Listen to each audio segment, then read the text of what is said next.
জনপ্ৰিয় কণ্ঠশিল্পীগৰাকী আৰু নাই, কান্দোনত ভাগি পৰিছে অনুৰাগী। পুনৰ সাংস্কৃতিক জগতলৈ এক শোকৰ ছাঁ।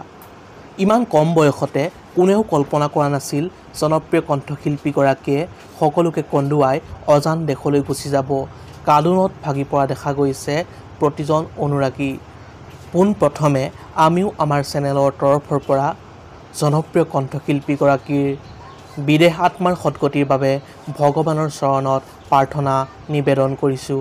মাত্ৰ ৩৯ বছৰ বয়সতে শেষ নিশ্বাস ত্যাগ কৰিলে জনপ্ৰিয় কণ্ঠশিল্পীগৰাকীয়ে আৰু এই খবৰ বিয়পি পৰাৰ পাছত কান্দোনত ভাগি পৰা দেখা গৈছে সমগ্ৰ অনুৰাগী। উল্লেখযোগ্য যে হৃদক্ৰিয়া বন্ধ হৈ জনপ্ৰিয় কণ্ঠশিল্পীগৰাকীয়ে অকাল মৃত্যুক আঁকোৱালি ল'লে আৰু এই খবৰ পোৱাৰ পাছতে কান্দোনত ভাগি পৰিছে প্ৰতিজন অনুৰাগী।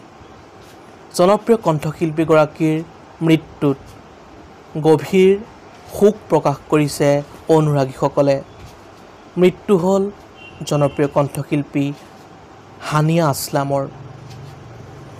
মাত্ৰ ৩৯ বছৰ বয়সতে সকলোকে এৰি থৈ অজান দেশলৈ গুচি গ'ল হানিয়া আসলাম।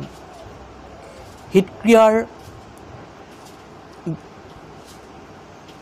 বন্ধ হৈ জনপ্ৰিয় কণ্ঠশিল্পীগৰাকীৰ মৃত্যু হ'ল বুলি জানিব পৰা গৈছে।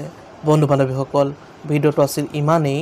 অন্য এটা নতুন ভিডিঅ' লগ পোৱাৰ প্ৰতিশ্ৰুতিৰে আজিলৈ বিদায় মাগিছোঁ। ধন্যবাদ। জয় আই অসম।